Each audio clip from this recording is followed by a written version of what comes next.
کل کی گفتگو اگر آپ کے ذہن میں ہو تو میں نے آپ کے سامنے یہ بات رکھی تھی، اور پھر وہیں سے گفتگو کا آغاز کیا جاتا ہے کہ جس وقت امام عرش مقام، امام ہمام، امام پاک سیدی امام حسین علی جدہ علیہ السلام جب مدینہ منورہ کو خیر آباد کہہ کر مکہ المکرمہ کی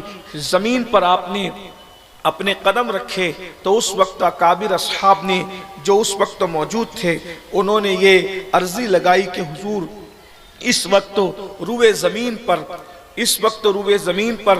آپ سے افضل ترین ہستی ہماری نگاہ میں کوئی نہیں ہے۔ یہ سیدنا عبداللہ ابن عباس فرماتے ہیں کہ آپ نواسے رسول ہیں،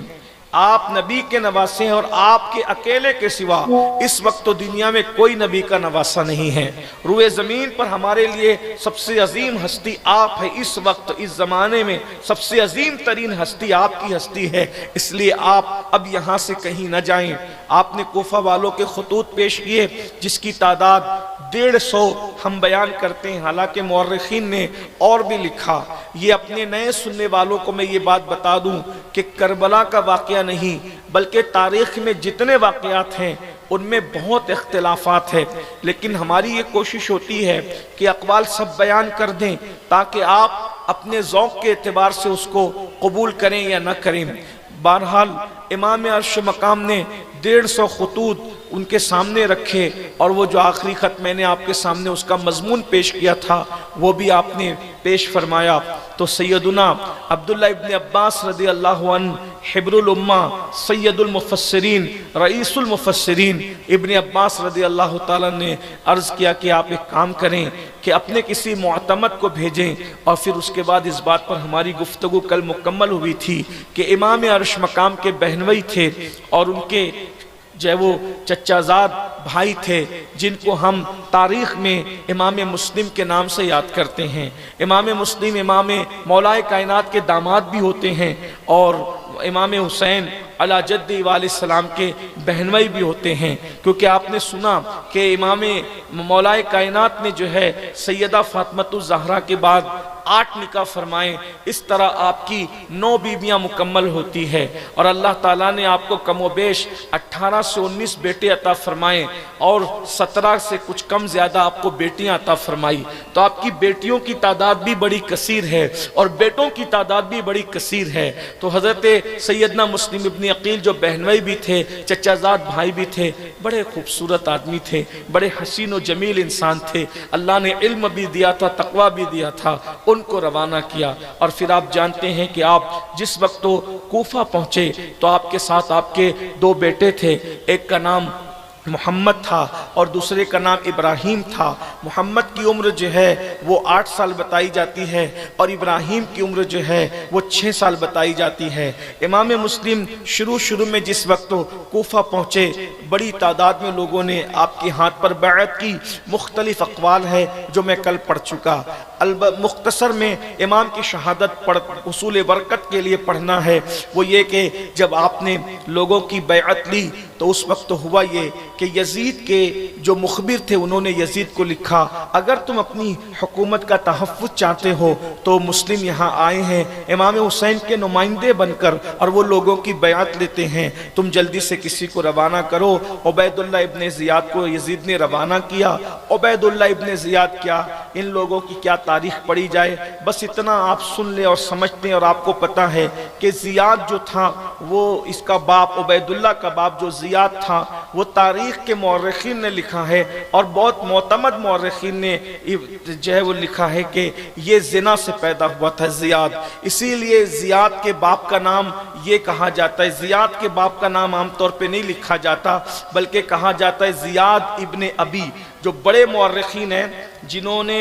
حالات زمانہ کی رعایت کیے بغیر حق کو لکھا، انہوں نے یہ لکھا زیاد ابن ابی، زیاد اپنے باپ کا بیٹا، یعنی باپ کا بیٹا کون باپ ہے آج تک اس کا کوئی ٹھکانہ نہیں ہے۔ بہرحال یہ وہ شخص ہے ابن زیاد، عبید اللہ ابن زیاد۔ اس سے میں ایک بات آپ کو، ایک ضابطہ آپ کے سامنے رکھ دوں کہ لوگ جو ظلم کرتے ہیں، زیادتی کرتے ہیں، اللہ کے بندوں پر لوگ جو ظلم کرتے ہیں وہ یوں ہی نہیں کرتے، بلکہ کہیں نہ کہیں سے دودھ میں، نسب میں کھوٹ ہوتی ہے، تب جا کر کے دنیا میں ظالم لوگ پیدا ہوتے ہیں۔ ظالم لوگ دنیا میں یوں ہی پیدا نہیں ہوتے، پیدائش کی خطائیں انسان کو ظالم بناتی ہے، اور اگر پیدائش میں خطائیں نہ ہو، دودھ میں کھوٹ نہ ہو اور خون میں کھوٹ نہ ہو، تو کافر گھر میں پیدا ہو کے بھی انسان کافر تو ہوتا ہے مگر ظالم نہیں ہوتا۔ اسی لیے مولائے کائنات نے کافر اور ظالم کے فرق کو بیان کرتے ہوئے فرمایا،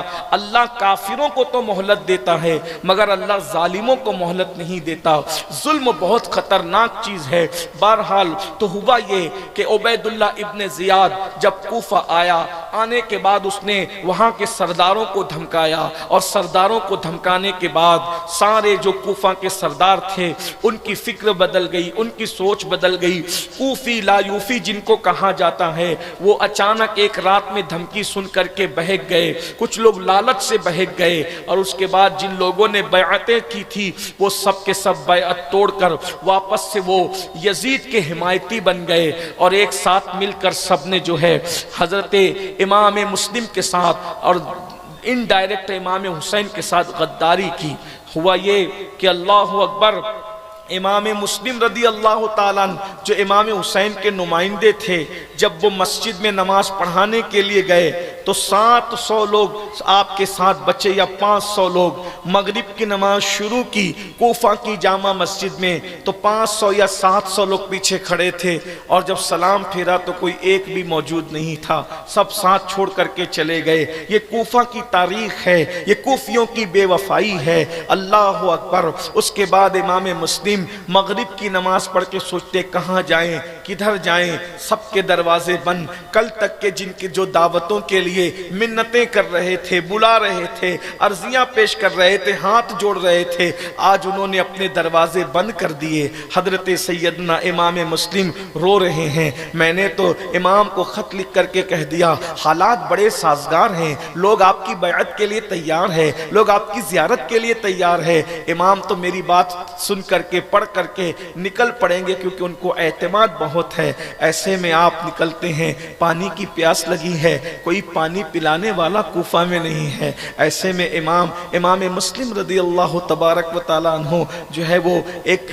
گھر کا دروازہ کھلا ہوا تھا، ایک بوڑھی عورت اپنے بیٹے کے انتظار میں بیٹھی ہوئی تھی، اس کے گھر کے پاس جاتے ہیں اور جا کر کے کہتے ہیں، مائی مجھے پانی پلا سکتی ہو؟ اس نے پانی پلایا، اور پانی پلانے کے بعد آپ بیٹھ گئے تو اس نے کہا، اے اجنبی مسافر، تیرا چہرہ تو بڑا نورانی لگتا ہے، تیرے چہرے پر تو بڑی سعادت کے آثار ہے، لیکن تو پانی پیا، اجنبی آدمی ہے، تیرا یہاں بیٹھنا میرے گھر کے سامنے اچھا نہیں، جاؤ اپنے گھر جاؤ، جاؤ اپنے گھر جاؤ، جاؤ اپنے گھر جاؤ۔ آپ کی آنکھوں میں آنسو تھے، مائی میرا کوئی گھر نہیں۔ پوچھا آپ کون ہیں؟ تو فرمایا کہ جس کو بڑے چاو سے بلایا تھا کوفہ والوں نے اس کے ساتھ دھوکہ کر دیا، میں وہی مسلم ابن عقیل ہوں۔ اتنا سننا تھا، وہ اہل بیت کی عاشق تھی، وہ فوراً قدموں پہ گر پڑی، قدم بوسی کی، اور اس کے بعد کہا، مالک آپ میرے گھر میں چلیں، آپ میرے گھر میں قیام فرمائیں تاکہ میں آپ کی میزبانی کروں اور سیدہ کی بارگاہ میں سرخرو ہو جاؤں۔ المختصر یہ کہ ادھر وہ امام کی خدمت کر رہی تھی، اور اس کا جو بیٹا تھا وہ ذلیل جو ہے ابن اشعث کا گرگا تھا، اور وہ ابن زیاد کا گرگا تھا۔ ایسے میں آپ کی خدمت کرتے ہوئے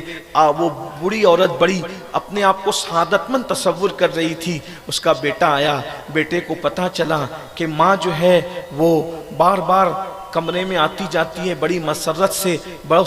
شادمہ ہے، تو پوچھا ماں کیا بات ہے؟ تو کہا کہ ہمارے گھر امام مسلم آئے ہیں۔ وہ ظالم گیا اور جا کر کے ابن اشعث کو اس نے چغلی کر دی، مخبری کر دی، اور ابن اشعث نے ابن زیاد کو، اور اس طریقے سے حضرت امام مسلم کو وہ گرفتار کرنے کے لیے آئے۔ اور امام مسلم کو جب گرفتار کرنے کے لیے آئے، تقریباً 300 لوگ ایک آدمی کو گرفتار کرنے آئے، یعنی وہ لوگوں کے دل میں آل رسول کی ہیبت کتنی تھی، حیدر کرار کے گھرانے کی ہیبت کتنی تھی کہ وہ لوگ اکیلے ایک آدمی کو پر قابو نہیں پا سکتے تھے۔ اس میں بھی مورخین لکھتے ہیں کہ ان 300 میں سے 200 کو اکیلے امام مسلم نے قتل کر دیا۔ آپ نے جو جنگ کی ہے، یہ خاندان بڑا بہادر خاندان، اللہ تعالیٰ نے اس خاندان کو بڑی بہادری اور جرأت عطا فرمائی ہے، اور یہ داستان اسی لیے بیان کی جاتی ہے تاکہ ہمارے جوانوں میں بھی بہادری پیدا ہو کہ مومن بہادر ہوتا ہے، مومن بزدل نہیں ہوتا، مومن نڈر ہوتا ہے، مومن موت سے ڈرتا نہیں ہے، مومن کو پتا ہے کہ دنیا میں اس کو اللہ نے جتنی راحتیں، عزتیں اور عظمتیں عطا کی ہے، اس سے کروڑوں درجہ زیادہ اللہ اس کو آخرت میں عزتیں عطا فرمائے گا، اس سے بڑھ کر کے اللہ اس کو آخرت میں نعمتیں عطا فرمائے گا۔ والآخرۃ خیر وابقیٰ، آخرت دنیا سے بہتر ہے، دنیا فنا ہونے والی ہے، آخرت باقی رہنے والی ہے، اس لیے مومن کے لیے یہ ہے، ہمیں تو دونوں ہی جانب سے سرفرازی ہے، مرے شہید اور بچ گئے تو غازی ہے، اللہ اکبر۔ لیکن یہ وہ کرتے ہیں جن کے دلوں میں آخرت کی محبت ہوتی ہے، اللہ کی محبت ہوتی ہے۔ حضرت امام مسلم نے لڑتے لڑتے 200 کو جہنم میں پہنچایا، اور اس کے بعد پھر جو وہ ان کو مزید فوج بھیجی گئی، لوگ بھیجے گئے، تو امام مسلم پر انہوں نے اوپر سے پتھر برسائے، اور پتھر برسانے کے بعد بالآخر یہ ہوا کہ آپ کے دانت توڑ دیے گئے، ہونٹ کاٹ دیا گیا، انگلیاں کاٹ دی گئی، اس کے بعد بھی آپ پر قابو نہ ہو سکا، تو یہ کہا کہ ہم آپ کو امان دیتے ہیں، ہم آپ کو امان دیتے ہیں، اور آپ نے کہا کہ مجھے تمہاری امان کی ضرورت نہیں ہے، کیونکہ مجھے ڈر ہے کہ تم میرے ساتھ دھوکہ کرو گے۔ بالآخر انہوں نے امان کی بات کہی، اور یہ قانون ہے اسلام کا، اگر کافر کو بھی امان دی جائے تو اس امان کی حفاظت کی جائے، اس کی لاج رکھی جائے۔ اللہ کے رسول صلی اللہ علیہ وآلہ وسلم نے فتح مکہ کے دن ایسے لوگوں کو حضور نے قتل کرنے سے منع فرمایا جن کو صحابہ نے امان دے دی تھی، کہا امان دے دی گئی، اب ہم قتل نہیں کریں گے، لیکن یہ ظالم وہ لوگ تھے کہ امان دے کر بھی انہوں نے جھوٹ بولا۔ امام مسلم کو کہا ہم آپ کو امان دیتے ہیں، اور امان دینے کے بعد امام کو جو وہ ایک کھچر پہ بٹھا کر کے لے گئے، اور جیسی دارالعمارت میں پہنچے امام کی تلوار نکال لی، تلوار ان کی نیام سے نکالی، امام نے زور سے پڑھا انا للہ و انا الیہ راجعون، یہ تمہارا پہلا دھوکہ ہے، تم نے میری تلوار نکال لی۔ جب آپ ابن زیاد کے دربار میں، دربار کیا اس پلیت کا، لیکن بہرحال سمجھانے کے لیے کہنا پڑے گا، اس کے گورنر ہاؤس میں جب پہنچے تو پہنچنے کے بعد آپ نے اس کو سلام نہیں کیا، اور اس کے بعد اس ظالم نے کہا کہ آپ یہاں کیوں آئے؟ فرمایا میں ان کے بلانے سے آیا، اور اس نے بہت ساری گالیاں دی امام حسین کو، مولائے کائنات کو بہت سی اس نے گالیاں دی، اور گالیاں دینے کے بعد بہت ساری باتیں ہوئی، بحث ہوئی، گفتگو ہوئی، جس کو پچھلے سالوں میں بیان کیا جا چکا ہے۔ وقت کو بچاتے ہوئے بس میں حصول برکت کے لیے شہادت پڑھنا چاہ رہا ہوں، باقی میں تو امید کرتا ہوں کہ جو لوگ چند سالوں سے سن رہے ہیں ان کو یہ ساری شہادتیں یاد ہے، صرف برکتوں کا حصول ہے، برکتیں حاصل کرنا ہے، اللہ اس کے رسول کی رضا حاصل کرنا ہے، نئی نسل تک یہ خوبصورت پیغام پہنچانا ہے۔ ہوا یہی کہ امام مسلم کو جب اس نے کہا کہ یزید کی بیعت کے لیے تیار ہو جاؤ، فرمایا ہم فاسق و فاجر اور ایک شریعت کو میں تغیر پیدا کرنے والے کے ہاتھ پر بیعت نہیں کر سکتے۔ بالآخر یہ ہوا کہ امام مسلم نے کہا کہ مجھے کچھ وصیت کرنا ہے، اگر کوئی بندہ اس میں ہو تو مجھے بتاؤ، میں کسی کو وصیت کروں۔ تو نظر پڑی عمر بن سعد پر، تو کہا کہ کچھ قرابت داری ان سے ہے، کچھ یعنی رشتہ داری ان سے ہے، چونکہ حضرت سیدنا سعد ابن ابی وقاص رضی اللہ تعالیٰ عنہ عشرہ مبشرہ میں تھے، حضور اکرم صلی اللہ علیہ وآلہ وسلم کے صحابی تھے،